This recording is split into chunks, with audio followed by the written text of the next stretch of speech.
Et on va s'élancer très correctement pour ces deux concurrents. Magic Man est bien parti. Monzon Normand est au galop côté corde avec un bon départ de Milan et de Magnum du Choquel également. Où en est Magic Knight, elle est plutôt elle a assuré ses premiers mètres de course, faute de Météore de Cime tout à l'extérieur. Ouais, isolé à l'extérieur, Météore de Cime effectivement qui a pu être remis tout de même et qui est à l'arrière du peloton. La casaque orange de Magnum du Choquel. François Lagadoc qui a l'avantage et Golden Gio qui se rapproche maintenant.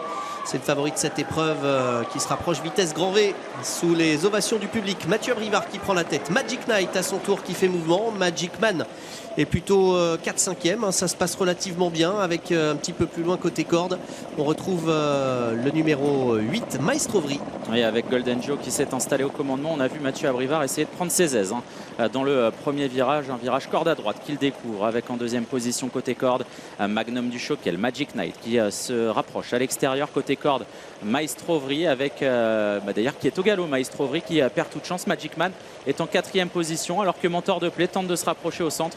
Il précède McKinley. Avec le bout du nez à gauche, Mentor de Play qui va peut-être essayer de se rapprocher pour tenter de rejoindre les premiers. Golden Joe qui a toujours l'avantage avec toujours bien placé donc Magic Knight qui quasiment l'épaule 2 par 2 à cet instant. Peloton assez groupé dans la ligne d'en face.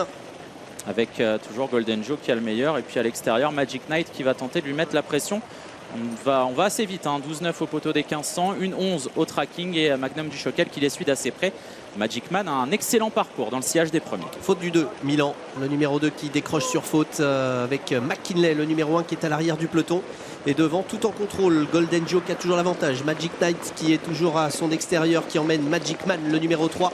Et qui a les côtés corde, Magnum du Choquel. Le Mentor de Play est en 5e position, qui s'apprête d'ailleurs peut-être à bondir dans quelques instants. McKinley venant un petit peu plus loin. Oui, il ne donne pas l'impression d'aller vite et pourtant ils vont assez vite. 12-8 au poteau des 1000 derniers mètres et on réaccélère dans le tournant final avec Golden Joe et Magic Knight qui est à son extérieur. Attention à Mentor de Play qui donne un petit peu de difficulté à son driver dans le virage. Magic Man est plein gaz dans le sillage des premiers. Ouais, pour sortir du tournant final, Golden Joe qui a toujours l'avantage. Magic Knight qui tente de s'accrocher avec Magnum du Choquel qui est à la corde. Et voilà maintenant une vague qui se rapproche à l'extérieur. Magic Man avec Eric Raffin et tout en dehors. Mentor de Play qui va tenter une nouvelle fois d'étonner tout son monde. Mentor de Play qui est lancé maintenant à la poursuite de Golden Joe. Oui, mais Golden Joe a fait la différence côté corde. Faute de Magic Knight avec Magnum du Choquel qui tente de bien terminer côté corde avec Magic Man également qui s'annonce en pleine piste avec Golden Joe qui a toujours l'avantage sur Magic Man qui finit de plus en plus vite et Mentor de Play qui se ressaisit bien tout à l'extérieur. Magic Man qui prend le meilleur sur Golden Joe à 100 mètres du poteau et Magic Man